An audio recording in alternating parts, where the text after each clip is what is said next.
জামাত ইসলামের সম্মানিত আমির জামাত ডাক্তার শফিকুর রহমান সকল শহীদ পরিবারের কাছে গিয়েছে, শহীদ পরিবারের কথাগুলো শুনেছে। জুলাই বিপ্লবের মাধ্যমে যে তারুণ্য তৈরি হয়েছে, সেই তারুণ্যকে ক্ষমতায়ন করার জন্য তিনি রাত দিন এক করে কাজ করে যাচ্ছে। এবং আপনাদের চৌদ্দগ্রামের মাটি ও মানুষের নেতা ডক্টর সৈয়দ আব্দুল্লাহ মোহাম্মদ তাহের এই জুলাই বিপ্লব এবং 90-এর স্বৈরাচার বিরোধী আন্দোলনের নেতৃত্ব দিয়েছে। আপনাদের ডক্টর সৈয়দ আব্দুল্লাহ মোহাম্মদ তাহের ভাই শুধুমাত্র এই চৌদ্দগ্রামের নেতা না, তিনি সারা বাংলাদেশের নেতা, তিনি সারা বিশ্বের মুসলিম যুবকদের নেতা।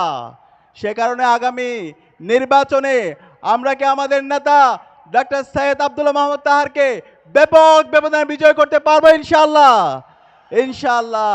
আমরা একসাথে বলবো, তারুণ্যের প্রথম ভোট, তারুণ্যের প্রথম ভোট, তারুণ্যের প্রথম ভোট দাঁড়িপাল্লার পক্ষে হোক। ইনকিলাব জিন্দাবাদ।